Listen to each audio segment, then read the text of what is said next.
On est vraiment dans la spirale de l'étatisme qui a prouvé son échec et qui organise son propre échec là aussi, qui spirale infernale où on surprélève 45,3% de prélèvements obligatoires. On est le pays où il y a le plus de prélèvements obligatoires de l'OCDE.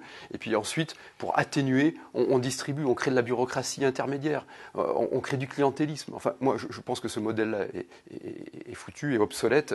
Et d'ailleurs, il y a un paradoxe, puisque le titre du livre d'Emmanuel Macron, candidat, c'était Révolution.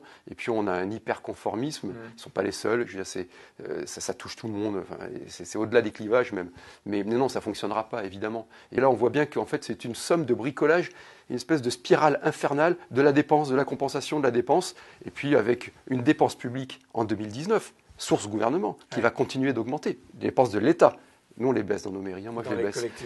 Et le déficit de l'État, qui diminuait depuis la fin de la crise des subprimes, et qui a augmenté cette année, qui a augmenté 80 milliards et qui sera 100 milliards l'année prochaine. Donc je crois que c'est ça que ressentent les gens. Je pense qu'on est capable de comprendre qu'il faut une transition. On est capable de comprendre qu'il faut même un effort fiscal.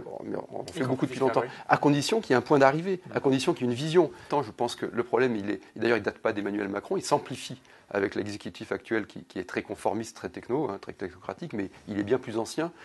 On est en train de déresponsabiliser l'échelon qui fonctionne le mieux ou le moins mal, en tout cas qui fait plutôt modèle, y compris à l'échelle internationale, qui est l'échelon communal.